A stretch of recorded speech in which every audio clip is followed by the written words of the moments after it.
Assalamualaikum warahmatullahi wabarakatuh. Pembahasan kali ini berbeda dengan video-video yang pernah saya bawakan sebelumnya.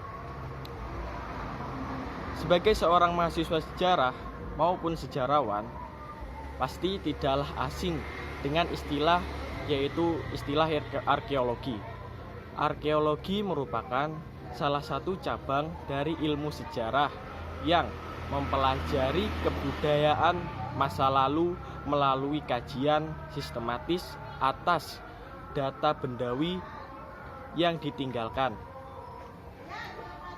Kajian sistematis ini meliputi penemuan, dokumentasi, analisis, dan juga interpretasi data berupa artefak dan juga ekofak maupun fitur. Dalam hal ini, maka arkeologi juga bisa disebut dengan ilmu sejarah kebudayaan bersifat material.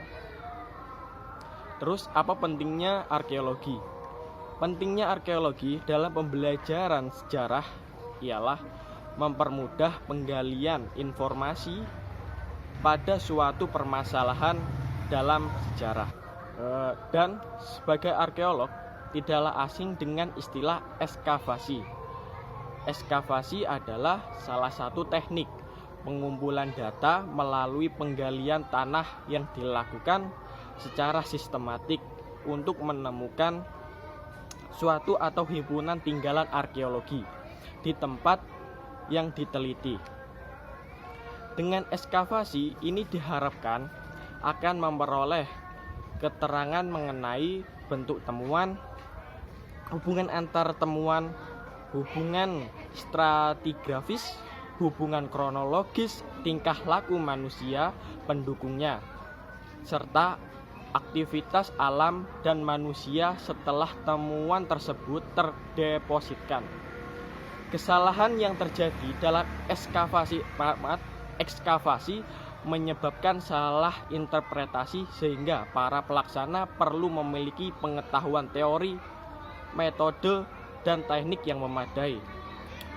Pelaksanaan ekskavasi ini dipegang oleh seorang pemimpin yang langsung mengendalikan kelancaran kerja ekskavasi ini sampai selesai.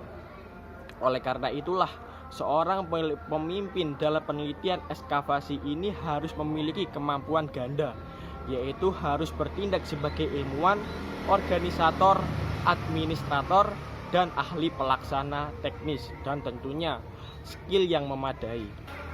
Sebelum proses ekskavasi ini dilakukan, ada beberapa tahapan-tahapan yang dilakukan oleh arkeolog dalam proses ini, yaitu yang pertama, membuat peta wilayah yang akan diteliti. Terus yang kedua yaitu membuat peta situs yang akan diteliti maupun yang akan digali.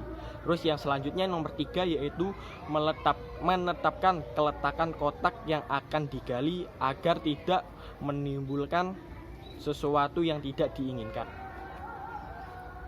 Selanjutnya terdapat 4 macam ekskavasi, yakni yang pertama ekskavasi percobaan.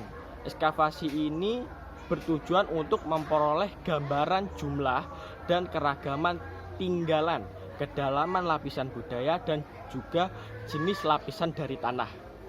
Terus yang kedua yaitu ekskavasi latihan. Ekskavasi ini bertujuan untuk melatih para mahasiswa yang ingin terjun ke dalam dunia arkeologi dan mahasiswa yang mendapatkan mata kuliah arkeologi. Ekskavasi ini bisa dilakukan di bisa dilakukan di sebidang lahan tapi bukan situs. Terus yang ketiga yaitu ekskavasi penyelamatan. Ekskavasi ini bertujuan untuk menyelamatkan situs yang terancam dari kerusakan. Yang selanjutnya yaitu ekskavasi penelitian.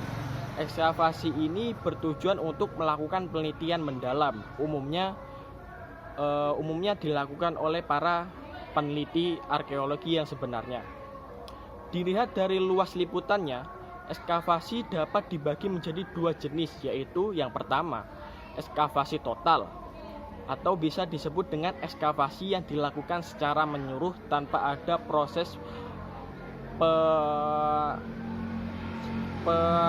lainnya. Terus yang kedua yaitu ekskavasi pilihan.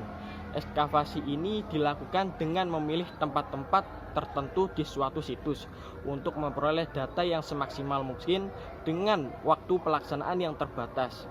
Pembuatan tata letak pada prinsipnya akan menghasilkan bentuk ukuran segi empat dan biasanya berorientasi ke arah mata angin. Dalam kegiatan ekskavasi ini juga mencakup wilayah darat maupun juga air. Sekian dari saya, terima kasih atas waktunya.